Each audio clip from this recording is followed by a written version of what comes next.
Assalamualaikum warahmatullahi wabarakatuh.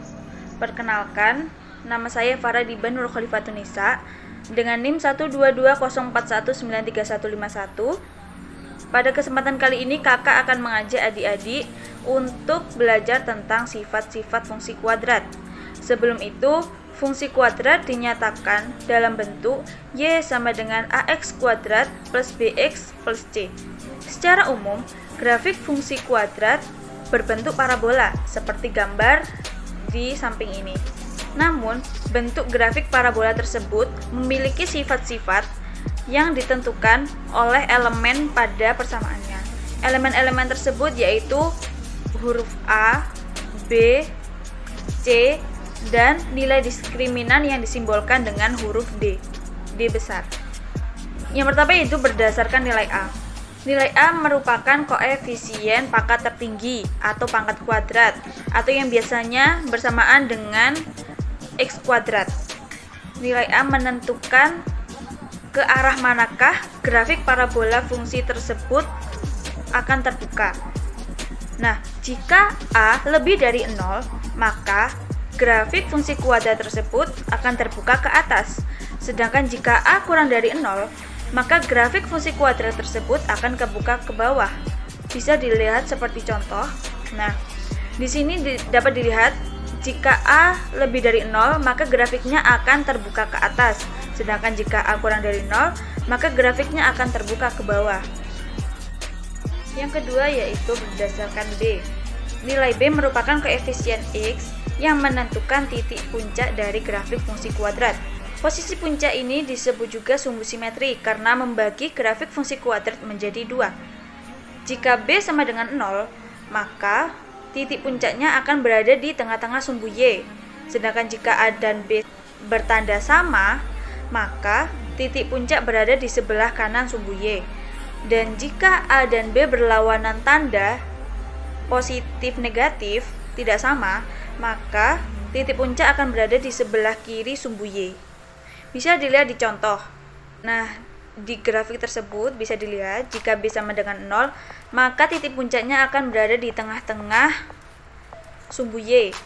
Jika A dan B berlawanan tanda, otomatis A dikali B akan menghasilkan nilai negatif atau kurang dari 0.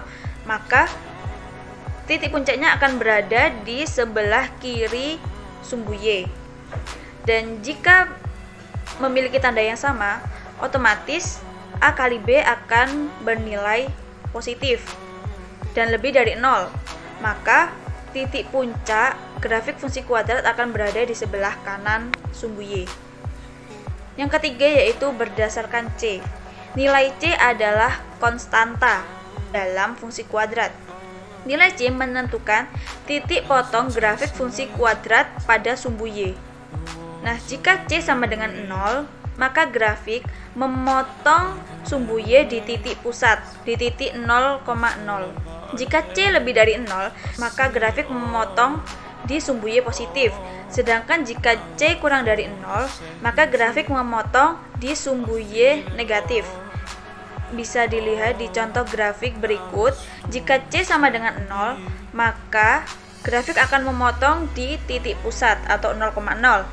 Dan jika C kurang dari 0, maka grafik akan memotong di sumbu Y negatif di bawah.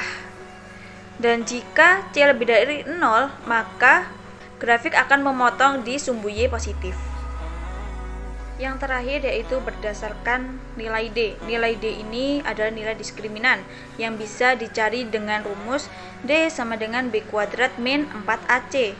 Jika D sama dengan 0, maka grafik akan bersinggungan dengan sumbu X karena akarnya nyata atau kembar.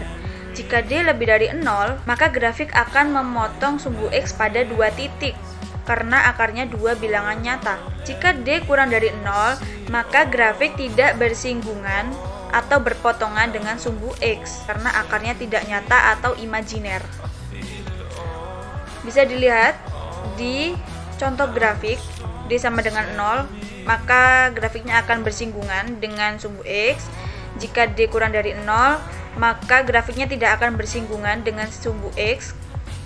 Dan jika D-nya lebih dari 0, maka grafik akan memotong pada 2 titik.